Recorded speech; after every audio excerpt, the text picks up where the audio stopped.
Parliament ఎన్నికల్లో అన్ని ప్రధాన పార్టీలు సత్తా చాటేందుకు సిద్ధమయ్యాయి. ఈ నేపథ్యంలో కాంగ్రెస్ గెలుపు ఖాయమంటున్నారు దేవరకద్ర ఎమ్మెల్యే జి మధుసూదన్ రెడ్డి. ప్రస్తుతం మనతో ఆయన ఉన్నారు, ఆయనతో మాట్లాడదాం. అన్న చెప్పండి అన్న, ఓవరాల్గా ఇప్పటికైతే పూర్తి స్థాయిలో అభ్యర్థుల ఖరారు అయిపోయింది. మొత్తంగా అయితే ఇంకా పార్టీ ప్రచార హోరు ఇదంతా కూడా రాబోయే రోజుల్లో చూడబోతున్నాం. అసలు ఎట్లా ఉండబోతుంది అనుకున్నా, ఏం చెప్పదలుచుకున్నారు? చాలా బ్రహ్మాండంగా ఉండబోతా ఉంది. మేము అదే కోరుకున్నాము. బీజేపీలో డీకేఆర్కి టికెట్ ఇస్తేనే మాకు చాలా గెలుపు సులభం అవుతుందని చెప్పేసి అనుకున్న విధంగానే జరిగింది. ఖచ్చితంగా మా గెలుపు ఎప్పుడో డిసైడ్ అయిపోయింది. మేము మెజారిటీ కోసమే ప్రయత్నం చేస్తూ ఉన్నాం. ఈరోజు ప్రజలు మా పాలన పట్ల చాలా పెద్ద ఎత్తున హర్షం వ్యక్తం చేస్తూ ఉన్నారు. ముఖ్యంగా మా ముఖ్యమంత్రి గౌరవనీయులు రేవంత్ రెడ్డి గారు పాలిస్తున్న పాలన ఏదైతే ప్రజాపాలన ఉందో, పారదర్శక పాలన ఉందో, ఆ పాలన పట్ల ప్రజలందరూ కూడా పెద్ద ఎత్తున హర్షం వ్యక్తం చేస్తూ ఉన్నారు. ఇంత పెద్ద ఎత్తున గత ప్రభుత్వం దోపిడీ చేసినా కూడా ఆర్థికంగా రాష్ట్రాన్ని దివాళా తీయించిన పరిస్థితులలో మేము అధికారంలోకి వచ్చిన 3 నెలల్లోపే ఇచ్చిన 6 గ్యారెంటీలలో దాదాపు 5 గ్యారెంటీలు ఆల్రెడీ అమలు అవుతూ ఉన్నాయి. ఈరోజు ముఖ్యంగా ఆర్టీసీ బస్సులలో మహిళలకు ఉచిత ప్రయాణం, రాజీవ్ ఆరోగ్యశ్రీ పథకాన్ని 500 రూపాయలకే సిలిండర్ ఇస్తూ ఉన్నాం, 200 యూనిట్ల కరెంటు కూడా ఉచితంగా ఇస్తూ ఉన్నారని చెప్పేసి ప్రజలు చెప్తా ఉన్నారు, మేం కాదు. అదేవిధంగా 200 యూనిట్ల కరెంటు ఉచితంగా ఇస్తాబోతున్నాం. మొన్ననే ముఖ్యమంత్రి గారు గౌరవనీయులు రేవంత్ రెడ్డి గారు మన భద్రాచలంలో శ్రీరాముల వారి సాక్షిగా మేమైతే ఇందిరమ్మ ఇండ్లు కట్టిస్తామని ఆ ఇండ్లకు కూడా అంకురార్పణ చేయడం జరిగింది. ఆ ఇండ్లు కూడా త్వరలోనే ప్రారంభించబోతా ఉన్నాం. అంటే ఇచ్చిన 6 గ్యారెంటీలలో 5 గ్యారెంటీలు అమలు అవుతా ఉన్నాయి. కానీ కొందరు కళ్ళు లేని కబోదులు కాంగ్రెస్ వాళ్ళు చెప్పిరి, కాంగ్రెస్ వాళ్ళు చేస్తలేరని చెప్పేసి తప్పుడు ప్రచారాలు చేస్తూ ఉన్నారు. ఈరోజు కూడా నేను చూసిన ఎవరో ఈ పార్లమెంటు తరఫున బీజేపీ పార్టీ తరఫున పోటీ చేయబోతున్న అభ్యర్థి కాంగ్రెస్ వాళ్ళు ఇచ్చిన హామీలు ఏవి నెరవేర్చలేదు. కాబట్టి ప్రజలందరూ కూడా కాంగ్రెస్ వాళ్ళను ఇప్పుడు మీరు అన్నట్లు అసెంబ్లీ ఎన్నికల్లో కాంగ్రెస్ పార్టీ వైపు ప్రజలు మొగ్గు చూపారు. కానీ పార్లమెంట్ ఎన్నికలు అందుకు భిన్నంగా ఉంటాయి. ఖచ్చితంగా గెలుపు మాదేనని చెప్పి కూడా బీజేపీ అభ్యర్థిగా ఉన్నటువంటి అరుణ అంటున్నారు. దాన్ని ఎలా చూస్తారు? నేను అదే చెప్పబోతా ఉన్నా. బీజేపీ అరుణ గారు ఏమైతే మాట్లాడిరో కాంగ్రెస్ వాళ్ళు 6 గ్యారెంటీలు ఇచ్చారు, 6 గ్యారెంటీలు ఏవి అమలు చేయట్లేదని చెప్పేసి కళ్ళు లేని కబోదుల్లాగా మాట్లాడుతూ ఉన్నారు.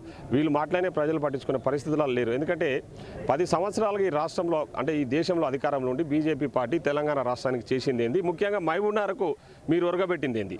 ముఖ్యంగా నువ్వు 2019లో మార్చిలో ఏదో జైన్ అని చెప్తా ఉన్నావు కదా, అప్పటి నుంచి ఇప్పటి వరకు పాలమూరు గురించి ఎక్కడ ప్రస్తావన చేసినావు? నువ్వు మీ బీజేపీ పార్టీల అధికారంలో ఉంది కదా కేంద్రంలో, ఏం నిధులు తీసుకొచ్చినావు పాలమూరుకి? ఇక్కడ పక్కనే పాలమూరు రంగారెడ్డి లిఫ్ట్ ఇరిగేషన్ ఉంది, దానికి జాతీయ హోదా ఎందుకు ఇప్పించలేదని చెప్పేసి నేను మిమ్మల్ని ఈ సందర్భంగా మీ ద్వారా బీజేపీ పార్టీ అభ్యర్థిని అడుగుతా ఉన్నా. సో ఈరోజు ఏ అభివృద్ధి కార్యక్రమాలు జరిగినా గతంలో కాంగ్రెస్ చేసింది మళ్ళీ ఇప్పుడు చేస్తూ ఉన్నాం. వచ్చిన 3 నెలల్లోనే అద్భుతంగా 5 గ్యారంటీ పథకాలను ప్రజలకు అందిస్తున్నాం. ప్రజలందరూ కూడా పూర్తిగా హర్షం వ్యక్తం చేస్తూ ఉన్నారు. ఏ ఊరికి పోయినా బ్రహ్మరథం పడతా ఉన్నారు. గత వారం రోజులుగా అన్ని పార్టీలు ఖాళీ అయిపోతూ ఉన్నాయి. ముఖ్యంగా బీఆర్ఎస్ పార్టీలో ఉన్న వాళ్ళంతా కాంగ్రెస్లోకి వస్తూ ఉన్నారు. నిన్నటి నుంచి బీజేపీ పార్టీలో ఉన్న అతి కొద్ది మంది కూడా మా పార్టీలో చేరుతూ ఉన్నారు. సో మా గెలుపు అనేది ఎప్పుడో డిసైడ్ అయిపోయింది.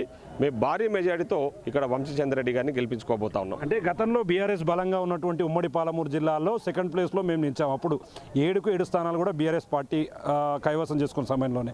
ఇప్పుడు మాకు పూర్తిగా టైం దొరికింది, ముందుగానే టికెట్ అనౌన్స్మెంట్ అయింది. కాబట్టి ఈసారి 2వ ప్లేస్ కాదు, 2వ ప్లేస్లోకి కాంగ్రెస్ వెళ్తుంది, 1st ప్లేస్లోకి మేము వస్తామంటూ చెప్తున్నారు. ఎట్లా చూస్తారు? నేను మొన్న మాట్లాడినప్పుడు కూడా చెప్పిన, ఈరోజు 1st ప్లేస్ మాకు ఆల్రెడీ కాంగ్రెస్ డిసైడ్ అయిపోయింది. ఈరోజు 7 మంది ఎమ్మెల్యేలు ఉన్నాం, 7 మంది ఎమ్మెల్యేలు ఉన్నాము. ఈరోజు ముఖ్యమంత్రి గారు కూడా ఈ మహబూబ్నగర్ జిల్లాకు సంబంధించిన వ్యక్తే ఇన్ఛార్జిగా ఉన్నారు. అది కాకుండా ఒక అద్భుత పాలన, ఒక పారదర్శక పాలన ఈ రాష్ట్రంలో కొనసాగుతూ ఉంది. ప్రజలందరూ కూడా హర్షం వ్యక్తం చేస్తూ ఉన్నారు. మొన్న వచ్చిన మెజార్టీ కంటే 100 రెట్లు ఎక్కువ మెజార్టీ ఈసారి మేము సాధించుకోబోతా ఉన్నాం.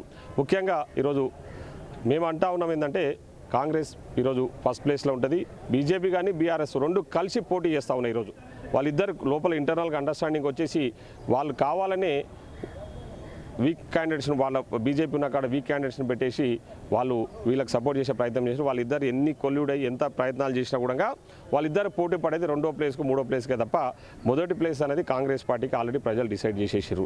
మేము భారీ మెజార్టీతో గెలవబోతా ఉన్నాం. పోయినసారి మీరు చెప్తా ఉన్నారు కదా ఆమె 2వ ప్లేస్ వచ్చిందని, ఈసారి 3వ ప్లేస్ వచ్చినా ఆశ్చర్యపోవడం అవసరం లేదు. డీకే గారికి 3వ ప్లేస్ వచ్చినా ఆశ్చర్యపోవాల్సిన అవసరం లేదు. ఈరోజు బీజేపీలు చెప్పుకుంటున్నారు కదా మేము బీసీలము, మేము మాది బీసీల పార్టీ, బీసీలకు న్యాయం చేస్తామని చెప్పేసి. ఒక నిజాయితీ గల వ్యక్తి శాంతికుమార్ గారు ఈరోజు బీజేపీ పార్టీకి కరుడు కట్టిన ఆర్ఎస్ఎస్ వాదిగా బీజేపీ పార్టీ నమ్ముకొని ఎన్నో రోజులుగా బీజేపీ పార్టీలో ఉన్నాడు.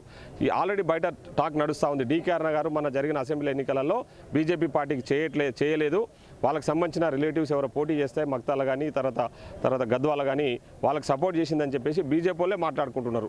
అట్లాంటి వ్యక్తికి ఈరోజు బీజేపీ పార్టీ సిద్ధాంతాలని పక్కకు పెట్టేసి బీజేపీ పార్టీ అట్లాంటి వ్యక్తికి టికెట్ ఇవ్వడం జరిగింది. మరి నిజాయితీ గల శాంతికుమార్ ఒక బీసీ వర్గానికి సామాజిక వర్గానికి సంబంధించిన వ్యక్తి ఈరోజు గట్టి పోటీ పడ్డగూడంగా బీసీ సామాజిక వర్గానికి శాంతికుమార్ పక్కకు పెట్టేసి డీకర్ణకి ఇవ్వాల్సిన అవసరం ఏముంది? మరి మీరు అంటే మీరు బీజేపీ వాళ్ళు చేస్తున్నవన్నీ ఈరోజు ఇట్లాంటి రాజకీయాలు చేస్తూ ఉన్నారు.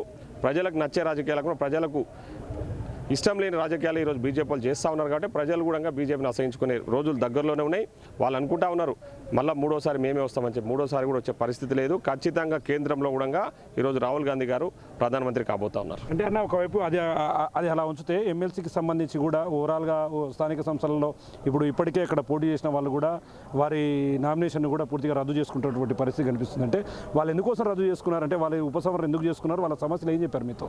వాస్తవంగా గత ప్రభుత్వంలో ఎంపీటీసీలు కానీ సర్పంచులు కానీ స్థానికంగా చాలా ఇబ్బందులు పడ్డారు. ఎందుకంటే వాళ్ళు చేసిన పనులకు సంబంధించిన బిల్స్ కూడా ఇవ్వలేదని చెప్పేసి కొందరు సర్పంచులు ఆత్మహత్యలు చేసుకున్న సందర్భాలు ఉన్నాయి. సో అదేవిధంగా ఎంపీటీసీలు కూడా వాళ్ళ ఆత్మగౌరవానికి సంబంధించిన సమస్య. ఈరోజు వాళ్ళు ఎంపీటీసీలు గెలిచిన కానీ వాళ్ళు గత ప్రభుత్వంలో ఎక్కడ కూడా మాకు న్యాయం జరగలేదు. మా ఆత్మగౌరవం కూడా దెబ్బతిన్నది. కాబట్టి ఈరోజు మేము ఎన్నికల్లో పోటీ చేయడం జరిగింది.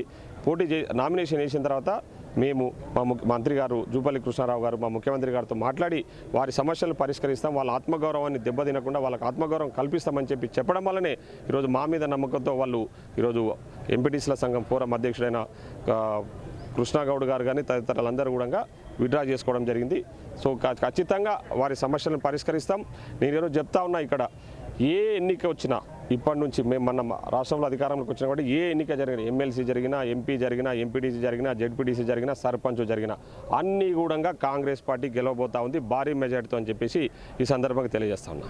చూస్తున్నాం ఓవరాల్గా ఖచ్చితంగా పార్లమెంట్ ఎన్నికల్లో కాంగ్రెస్ పార్టీనే విజయం వరించబోతుందని చెప్పి, అదేవిధంగా ఎమ్మెల్సీ ఎన్నికలకు సంబంధించి స్థానిక సంస్థల ఎన్నికల్లో గతంలో పనిచేసినటువంటి ఎంపీటీసీలు మిగతా స్థానిక సంస్థలకు సంబంధించిన వారందరూ కూడా పేరుకు మాత్రమే పరిమితమయ్యారు. వారి కష్టాలను బీఆర్ఎస్ పార్టీ ప్రభుత్వం పట్టించుకోలేదు. కాబట్టి స్థానిక సంస్థల ఉప ఎన్నికల్లో పూర్తి స్థాయిలో ఎమ్మెల్సీ అభ్యర్థిగా ఉన్నటువంటి మనే జీవన్ రెడ్డి విజయం సాధిస్తాడు. పార్లమెంట్ ఎన్నికల్లో బీజేపీ పార్టీ 3వ ప్లేస్కు పడిపోతుంది. ఫస్ట్ ప్లేస్లో కాంగ్రెస్ పార్టీ ఉండబోతుందని చెప్పి కూడా దేవరకద్ర ఎమ్మెల్యే జేఎంఆర్ చెప్తున్నటువంటి పరిస్థితి కనిపిస్తుంది. ఇది ఇక్కడ latest update. Camera person Nageshwara Shankar Goud, big TV, Mahabubnagar నుండి.